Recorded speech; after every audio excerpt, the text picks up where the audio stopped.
안녕하세요. 지난 주말에요. 그 미중 무역 전쟁이 잠시 멈춘다는 소식 다들 들으셨죠? 시장이 정말 뜨거웠습니다. 네, 아주 들썩였죠. 네, 나스닥 100 지수는 아예 강세장에 진입했고, 그래서 이거 진짜 상승장의 시작인가? 뭐 이런 기대감이랑 궁금증이 막 교차하는 것 같아요. 맞아요. 다들 좀 그런 생각 하실 겁니다. 그래서 오늘 저희는요, 이 갑작스러운 변화, 이게 도대체 어떤 의미인지 좀 깊이 파헤쳐 보려고 합니다. 저희가 미리 본 블룸버그 보도나 또 JP 모건 분석 자료, 그리고 중국 기술기업 전문가 인터뷰 내용들 있잖아요. 네네. 이걸 바탕으로 이번 휴전 배경은 뭐고, 시장은 왜 이렇게 반응했고, 또 앞으로 뭘 봐야 할지, 특히 그 중국 쪽 상황은 어떤지 한번 명쾌하게 짚어보겠습니다. 좋습니다. 한번 제대로 들여다보죠. 네, 이 복잡한 상황 속에서 핵심만 쏙쏙 뽑아 가실 수 있도록요. 자, 그럼 바로 시작해 볼까요? 네, 우선 내용부터 보면요. 트럼프 행정부가 3개월간 수입 관세를 인하한다? 뭐 이런 거잖아요. 그렇죠.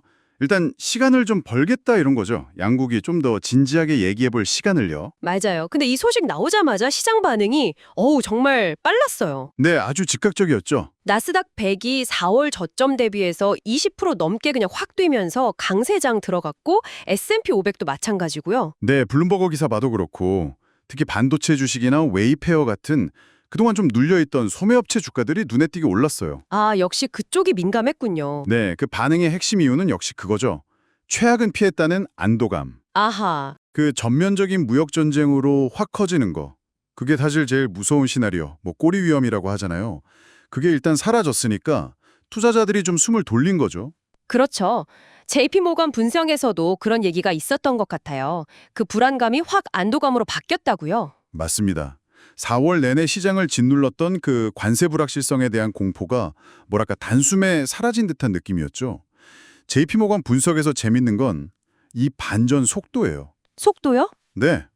4월 중에 S&P 500 지수가 10% 넘게 급락했다가 또 급반등하고 이런 변동성이 엄청났거든요.